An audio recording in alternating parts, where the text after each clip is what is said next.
Yo, back in the office with another Toltec Pickups video, and today we are just looking at the internals and what's inside the classic Gibson MUDBUCKER Bass Humbucker, big chunky beast. The internals, how it's constructed.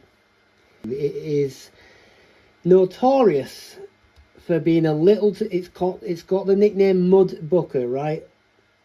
That's what they call it. It's really woolly and thick sounding, kind of probably what you'd want on the bass. It's not a lot of people like it. I'm sure you do, of course, and you probably tell me that you do, and why has anybody got a problem, but not a lot of people like it.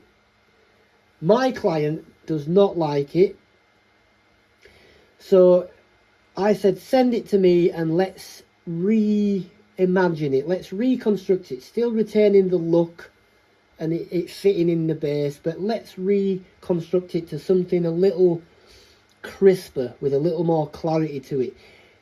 His ballpark he wants to go for is something like a Rickenbacker neck pickup, which the only way to really get a Rickenbacker neck pickup sound is to actually make a Rickenbacker neck pickup, which is essentially like it's a P90 essentially. It is a coil with two bar magnets, ceramic, either side of centre iron or steel poles, like you would a P90. The coil geometry is a little different, hence giving it a little different sound. I said we'll try and get something in that ballpark of crispness and clarity. So we're rebuilding this. This bit is just a plate that sits on. You can see the 4 screws there that attach it to the body. It's not attached in any way to this other than when this sits in the body, that goes on top, holds it in place. There's a little bit of sponge underneath which will probably stick to the wood paws inside the guitar's cavity. So that is what we're looking at inside. You can see I've already started to dismantle this for a reimagining, a rewinding, but I just thought while we're doing it, let's make a little video of what these MUDBUCKERs are made up of. So as you can see here, we've got 2 coils and this on the side, 2 coils on the side, and then we've got the bar magnets here, which is a ceramic bar magnet. The magnetized side orientation is on this side of it here. Then you've got this steel flat piece that goes all the way through here, through both bobbins. It's got some machine screw holes drilled in the centerpiece of it, which these adjustable pole pieces and the pole shoe here sit on, and then also the brass base plate there attaches to it, keeping that in place there. Them screws go all the way through into the screw holes of this flat plate. As you can see, it's like a blade, yeah, there it is. It goes all the way through here to the other side. The 2 magnets, these are north facing this way, so it means that the south facing on the touching the blades, so that means it's south up, right? And that magnetizes everything, gives it all continuity through. I've removed this magnet here. They're all kind of glued in, but I've kind of broke it apart.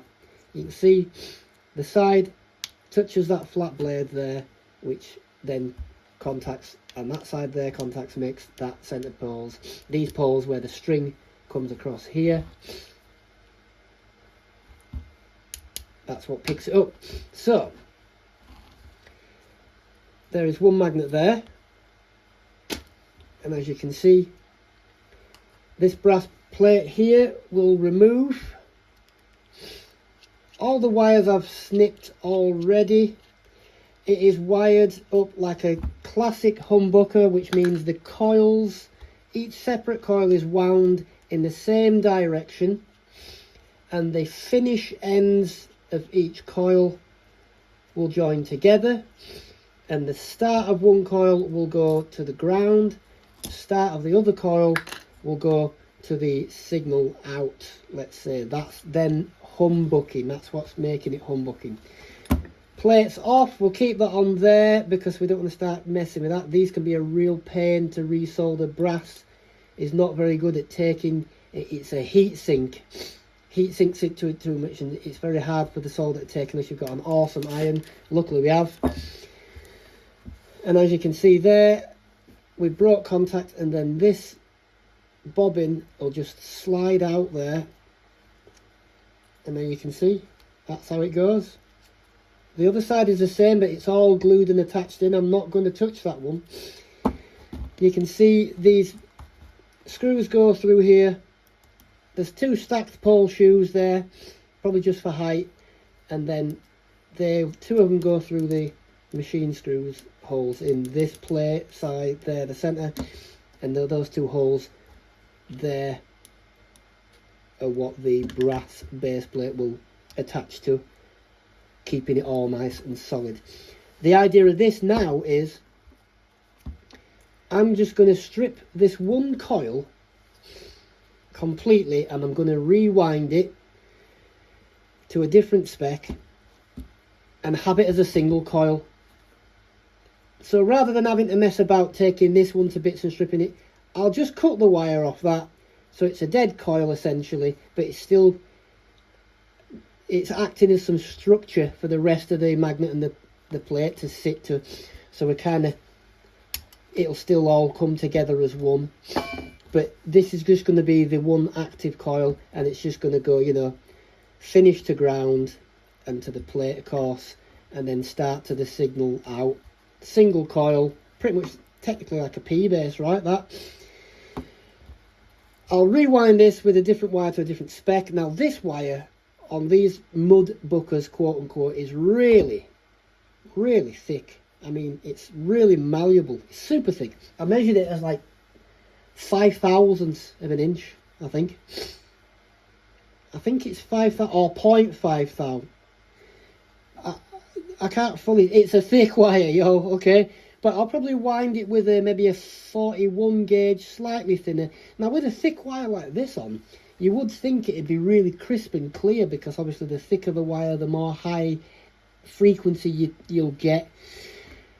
But I guess there's two largely wound coils here in series together. A lot of metal going off. That's what's probably going to create that muddiness to it. Anyway, waffling on. This is just to show you how it's constructed. Again, once I've rewind this to make it a little bit crisper, I'll reassemble, keep all that structure there. That's a dead coil now, doesn't matter. And we'll see how that sounds. See if we can get a nice growl, single coil sound out of that. Once more, two bobbins with the wire wrapped round. This centre piece of steel goes all the way through these little slits, that slides onto there. Pause. Keeper bar with the screws in the middle there. The bar magnet then sits on there. Lovely stuff. Brass base plate underneath, structuring everything together with the screws. Stick it in the guitar cavity, bung that on top. Bung your 4 screw holes to mount it to the body. It's not height adjustable. These will adjust a little bit. Wire it up, start playing those funky bass lines, and that is a MUDBUCKER internal, and that is easy, innit, bruh?